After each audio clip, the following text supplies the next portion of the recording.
രാംപാൽ തന്റെ ഭാര്യയോട് കൂടെ തന്റെ ഗ്രാമത്തിലേക്ക് നടക്കുകയായിരുന്നു. രാംപാലിന്റെ ഭാര്യ തന്റെ മുഖം വീർപ്പിച്ചു പിടിച്ചുകൊണ്ട് രാംപാലിനോട് എന്തു പറഞ്ഞെന്നോ, എത്ര പ്രാവശ്യം നിങ്ങളോട് പറഞ്ഞു ഒരു മോട്ടോർ ബൈക്ക് വാങ്ങാൻ, പക്ഷെ നിങ്ങളാണെങ്കിലോ ഞാൻ പറയുന്ന ഒന്നും കേൾക്കില്ല. അതെ അതെ, നിന്റെ അച്ഛൻ തന്നിരിക്കുന്ന ലോക്കറിന്റെ ചാവി ഞാൻ ഭദ്രമായിട്ട് വെച്ചിട്ടുണ്ടല്ലോ. ഞാൻ നിങ്ങളോട് എപ്പോഴെങ്കിലും എന്തെങ്കിലും ഒരു കാര്യം ആവശ്യപ്പെട്ടാൽ എന്തിനാ ഒരു ആവശ്യമില്ലാതെ എന്റെ അച്ഛന്റെ പേര് വലിച്ചിഴക്കുന്നത്? കാരണം നിന്റെ അച്ഛനാണ് എന്റെ ജീവിതം നാശമാക്കിയിരിക്കുന്നത്. കല്യാണത്തിന് മുമ്പ് ഞാൻ എന്താ വിചാരിച്ചാൽ അദ്ദേഹം എനിക്ക് വരദക്ഷിണയായിട്ട് ഒരു കാർ തരുന്നു വിചാരിച്ചു. പക്ഷെ അയാൾ എന്താക്കി വെച്ചാൽ ഒരു ഡബ്ബ വണ്ടി സൈക്കിളാണ് എനിക്ക് തന്നിട്ട് ടാറ്റാ ബൈ ബൈ എന്ന് പറഞ്ഞു. അദ്ദേഹത്തിന് മനസ്സിലായി കാണും അദ്ദേഹത്തിന്റെ മരുമകന് കാറിൽ പെട്രോൾ അടിക്കാനും കാശില്ലെന്ന്. അതുകൊണ്ടാ അദ്ദേഹം നിങ്ങൾക്ക് സൈക്കിൾ വാങ്ങി തന്നത്. ഇവിടെ നോക്ക്, ആവശ്യമില്ലാതെ എന്നെ ദേഷ്യം പിടിപ്പിക്കരുത്. നിങ്ങളും എന്നെ ഇങ്ങനെ വെറുപ്പ് പിടിപ്പിക്കല്ലേ. നിങ്ങൾ ഒരു കാര്യം മറക്കരുത്, ഇപ്പോ കൂടെ 10,000 രൂപ നിങ്ങൾ കടം വാങ്ങിയിട്ടാ വന്നത് അച്ഛന്റെ അടുത്തു നിന്ന്.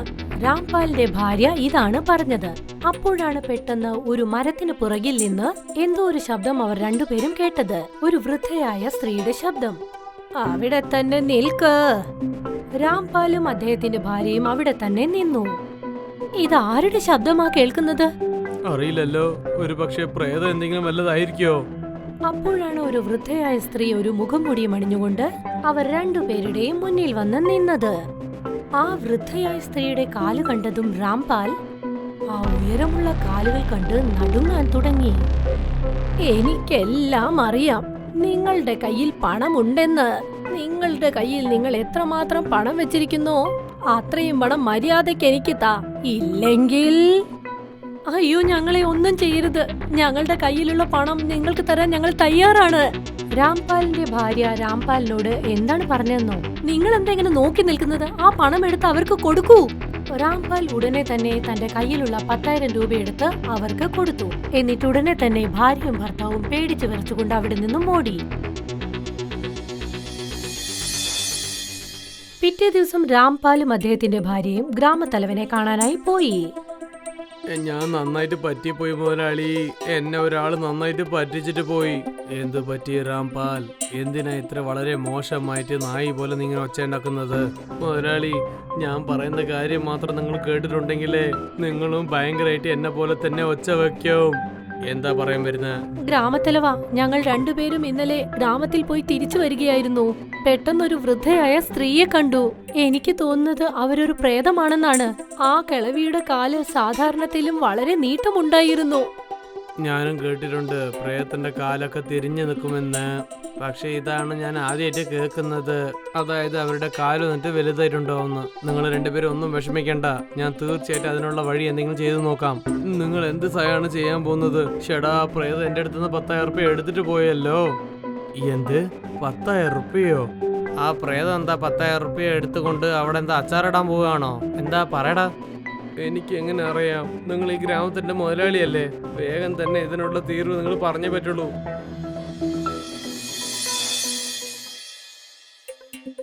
പിറ്റേ ദിവസം ഗ്രാമത്തലവൻ ആ ഗ്രാമത്തിലുള്ള ഒരു സ്വാമിജിയെ കാണാനായി പോയി. എന്താണ് കാര്യം? എന്തായിരുന്നു നിങ്ങളുടെ മുഖം വല്ലാതെ വിഷമമായിട്ടുണ്ടല്ലോ? കാര്യം വല്ലാതെ വിഷമമായിട്ടുണ്ട് സ്വാമി. ഞങ്ങളുടെ ഗ്രാമത്തില് വലിയ കാല് വെച്ചിട്ട് ഒരു വയസ്സായ ഒരു പ്രേതമുണ്ടെന്നാ പറയുന്നത്. അവളാണെങ്കിൽ പോന്നു വരുന്നവരുടെ അടുത്തൊക്കെ പണം മോഷ്ടിക്കുന്നതാ പറയുന്നത്. എന്ത് വളരെ ഭയങ്കരമായുള്ള കാര്യമാണല്ലോ മുതലാളി. നിങ്ങൾ എന്താ പറയാൻ വരുന്നത്? അതിനു വേണ്ടി ഞാൻ ആ സ്ഥലത്ത് പോയിട്ട് ഒരു പൂജ ചെയ്യണം.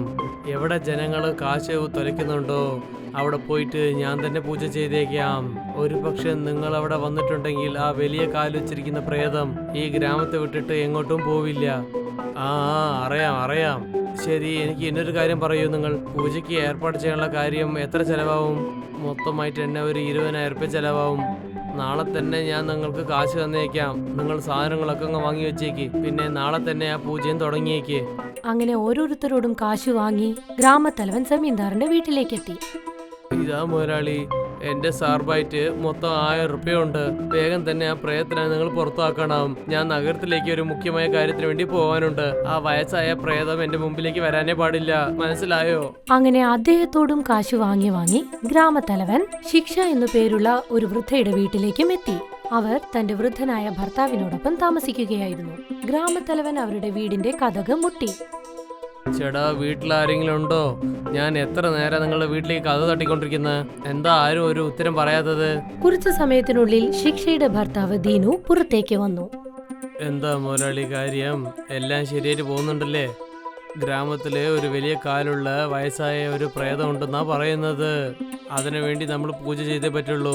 പിന്നെ പൂജയ്ക്ക് വേണ്ടി നല്ല കാശ് ചെലവുണ്ട്. അതുകൊണ്ട് എന്തെങ്കിലും കാശ് തരാൻ നോക്ക്. ദീനു ഒരു 50 രൂപ നോട്ട് ഗ്രാമത്തലവന് കൊടുത്ത് പറഞ്ഞു, എൻ്റെ അടുത്ത് ഇത്രയേ ഉള്ളൂ മോനെ. നിങ്ങളുടെ ഭാര്യ ശിക്ഷ എവിടെയാ? ആളെ കാണുന്നില്ലല്ലോ. അവൾക്ക് കുറച്ച് ദിവസമായിട്ട് സുഖമില്ലല്ലോ. പാപം അവള് കിടന്നുകൊണ്ട് ഇരിക്കുകയായിരുന്നു. അപ്പോഴാണ് ഗ്രാമത്തലവന്റെ കാതുകളിൽ ശിക്ഷ ചുമയ്ക്കുന്ന ശബ്ദം കേട്ടത്. ഗ്രാമത്തലവൻ അവിടെ നിന്നും മടങ്ങിപ്പോയി. ദീനു പതുക്കെ പതുക്കെ നടന്നുപോയി തന്റെ ഭാര്യ ശിക്ഷയോട് എന്തു പറഞ്ഞെന്നോ. ശിക്ഷ തന്റെ കാലുകൾ ഒരു കമ്പിളി കൊണ്ട് മറച്ചിട്ടിരിക്കുകയായിരുന്നു. ശിക്ഷ, ഇപ്പൊ നീ ചെയ്തോണ്ടിരിക്കുന്ന കാര്യമൊക്കെ വളരെ നല്ല കാര്യമാണോ? ആ, ഞാൻ ചെയ്യുന്നതെല്ലാം ശരിയായ കാര്യങ്ങളാ.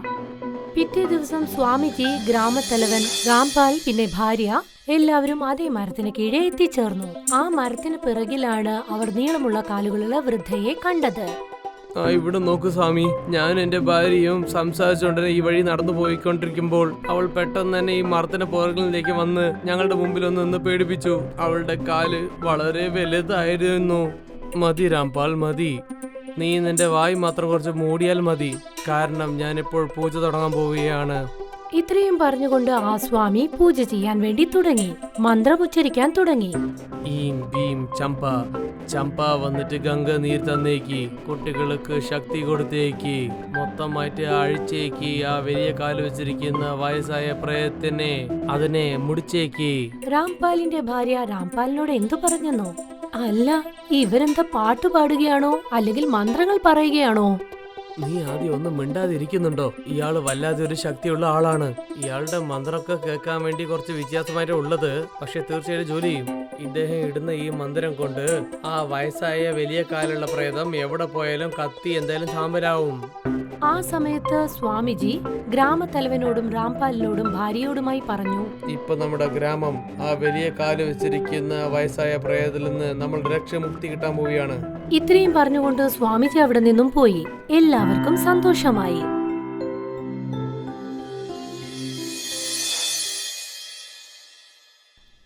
പിറ്റേ ദിവസം രാത്രി ജമീന്ദാർ തന്റെ കാറും എടുത്ത് നഗരത്തിലേക്ക് പോയി.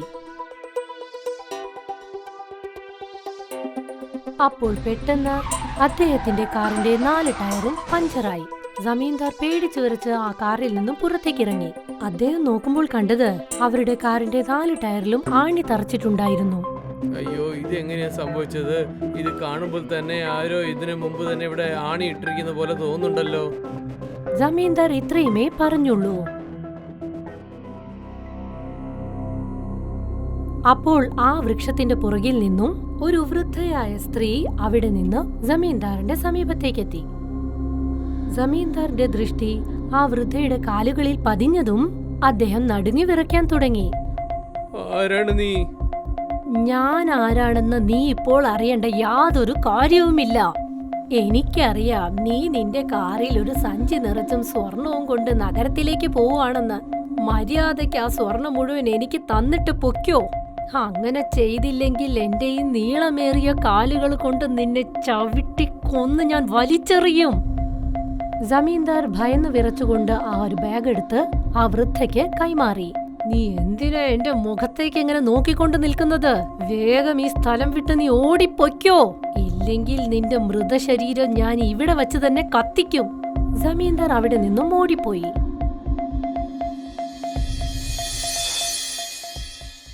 പിറ്റേ ദിവസം ജമീന്ദാർ തന്റെ വീട്ടിലേക്ക് ഗ്രാമത്തലവനെയും സ്വാമിജിയെയും വിളിച്ചു വരുത്തി. മുതലാളി, ഇന്നലെ രാത്രി ആ വലിയ കാലുള്ള പ്രേതം എന്റെ അടുത്തുള്ള സ്വർണ്ണ നാണയങ്ങൾ മോഷ്ടിച്ചു.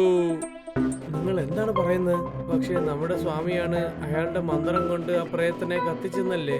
ഈ സ്വാമിജിയൊക്കെ ഒരു കള്ളനാണ് മുതലാളി. ഇയാൾക്ക് പ്രേതം ഭൂതമൊക്കെ എങ്ങനെ ഓട്ടിക്കാൻ പോലും അറിയില്ല. ഇയാൾക്ക് വേറെ കാര്യങ്ങളാണ് അറിഞ്ഞിരിക്കുന്നത്.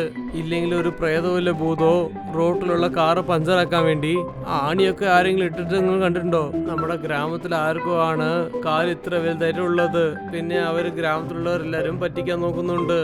എനിക്ക് അറിഞ്ഞിടത്തോളം ഗ്രാമത്തിൽ അതുപോലുള്ള വയസ്സായവരാരും ഇല്ലല്ലോ, ആർക്കും അത്ര വലിയ കാലം ഇല്ലല്ലോ. ആലോചിക്കും മുതലാളി, ആലോചിക്കൂ, തീർച്ചയായിട്ടും ആരെങ്കിലും ഉണ്ടാവും. അപ്പോഴാണ് പെട്ടെന്ന് ഗ്രാമത്തലവൻ ചിന്തിക്കാൻ തുടങ്ങിയത്. 2 ദിവസം മുമ്പ് ശിക്ഷന്റെ വീട്ടിൽ നൻകുട വാങ്ങിക്കാൻ വേണ്ടി ഞാൻ പോയിരുന്നു. അപ്പൊ ശിക്ഷന്റെ ഭർത്താവ് നൻകുടയായിട്ട് എനിക്ക് 50 ഉറുപ്പ്യ തന്നിരുന്നു. പക്ഷെ അയാളെടുത്ത് നിന്ന് 50 ഉറുപ്പ്യ എവിടെ വന്നിട്ടുണ്ടാവും? പിന്നെ അവരൊക്കെ ഈ 1 ഉറുപ്പ്യക്ക് തന്നെ സമ്പാദിക്കാൻ വളരെ കഷ്ടമാണല്ലോ. പിന്നെ ഇന്നൊരു കാര്യം, അയാളുടെ ഭാര്യ ശിക്ഷ പോലും ഇതുവരെ പുറത്തുവിട്ടിട്ടില്ല. അപ്പോൾ ശിക്ഷന്റെ കാര്യം വല്ലാതെ വിചിത്രമായിട്ടുണ്ടെന്ന് തോന്നുന്നു. നമ്മൾ ഇപ്പൊ തന്നെ പോയി അങ്ങ് കണ്ടേക്കാം. വരൂ, നമുക്ക് പോവാം. ഗ്രാമത്തലവനും ജമീന്ദാറും ഗ്രാമവാസികളെ എല്ലാം കൂട്ടി നേരെ ശിക്ഷയുടെ വീട്ടിലേക്ക് നടന്നു. അത്രയും വലിയ ജനക്കൂട്ടം കണ്ട് ശിക്ഷയുടെ ഭർത്താവ് ദീനു ഭയന്നുപോയി. അദ്ദേഹം പറഞ്ഞു, മുതലാളി, ജമീന്ദാറയ്യ, നിങ്ങളൊക്കെ എല്ലാരും എന്റെ വീട്ടിലേക്ക്, അതും ഇത്ര പേര് നിങ്ങൾ കൂട്ടിക്കൊണ്ടുവന്നിട്ടുണ്ടല്ലോ, എല്ലാം ശരിയല്ലേ? നിങ്ങളുടെ മുഖത്തിലുള്ള ആ പേടി തന്നെ എല്ലാം പറയുന്നുണ്ട് നിങ്ങൾ എന്തോ തെറ്റ് ചെയ്തുകൊണ്ടിരിക്കുന്നെന്ന്. അപ്പോഴാണ് ഗ്രാമത്തലവന്റെയും ജമീന്ദാറുടെയും ദൃഷ്ടി ശിക്ഷയുടെ മേൽ പതിഞ്ഞത്. അവൾ തന്റെ കാലുകൾ കമ്പിളി കൊണ്ട് പുതച്ച് ഒരു പ്രത്യേക ഭാവത്തിൽ ചിരിച്ചുകൊണ്ടിരിക്കുന്നത് കണ്ടത്. നിനക്ക് സുഖമില്ലല്ലോ ശിക്ഷ, പിന്നെ നീ എന്താ ചിരിച്ചോണ്ടിരിക്കുന്നത്?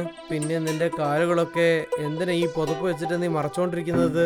ഗ്രാമത്തലവൻ ഇത്രയും ചോദിച്ചപ്പോഴേക്കും ശിക്ഷ തന്റെ കാലിലുണ്ടായിരുന്ന കമ്പിളി മാറ്റി. ശിക്ഷയുടെ നീളമേറിയ കാലുകൾ കണ്ട് ഗ്രാമത്തലവനും ജമീന്ദാറും വളരെ വളരെ ആശ്ചര്യപൂർവ്വം അവരെ നോക്കി നിന്നു. അപ്പോൾ ശിക്ഷ, അപ്പോഴത് നീ തന്നെയാണോ ഗ്രാമത്തെ ജനങ്ങളെ നിന്റെ ഈ വലിയ കാല് വെച്ചിട്ട് ആൾക്കാരെ പേടിപ്പിച്ച് പറ്റിച്ചിട്ട് നീ കാശ് എടുക്കുകയാണോ? ശിക്ഷ, നിന്റെ കാല് വളരെ നന്നായിട്ടല്ലേ ഉണ്ടായിരുന്നത്, പിന്നെ നിന്റെ കാല് എങ്ങനെയാ ഇത്രയും പെട്ടെന്നായെന്ന് നീ ഒന്ന് പറ. ഞാൻ ഒരു ദരിദ്രരെയും കൊള്ളയടിച്ചിട്ടില്ല. ഞാൻ വലിയ ദുഷ്ടന്മാരിൽ നിന്ന് മാത്രമേ മോഷ്ടിച്ചിട്ടുള്ളൂ. അവരെല്ലാവരും എന്റെ വീട്ടിലെ അടുപ്പ് അണച്ചവരാണ്. എനിക്കൊന്നും മനസ്സിലാവുന്നില്ലല്ലോ. എന്റെ ഭർത്താവ് ദീനു, പിന്നെ ഞാൻ നിങ്ങളുടെ വീട്ടിലാണ് ജോലി ചെയ്തത് ജമീന്ദാറെ. പക്ഷെ ഈ ഗ്രാമത്തലവൻ പറഞ്ഞത് കേട്ട് നിങ്ങൾ എന്നെയും എന്റെ വൃദ്ധനായ ഭർത്താവിനെയും ജോലിയിൽ നിന്ന് തുരത്തി വിട്ടു, ഓർമ്മയുണ്ടോ? എന്നിട്ട് രാംപാലിനെയും അദ്ദേഹത്തിന്റെ ഭാര്യയെയും നിങ്ങളുടെ വീട്ടിൽ ഞങ്ങളുടെ സ്ഥാനത്ത് ജോലിക്ക് വെച്ചു. അത് മറന്നുപോയില്ലല്ലോ. നിങ്ങൾ അങ്ങനെ തീരുമാനിച്ചതുകൊണ്ടാണ് ഞങ്ങൾ ഈ വീട്ടിൽ പട്ടിണിയായി കഴിഞ്ഞു പോവാൻ ഇടയായത്. ഇതെല്ലാം നിങ്ങളെ ഒരു പാഠം പഠിപ്പിക്കാൻ വേണ്ടിയാ ചെയ്തത്.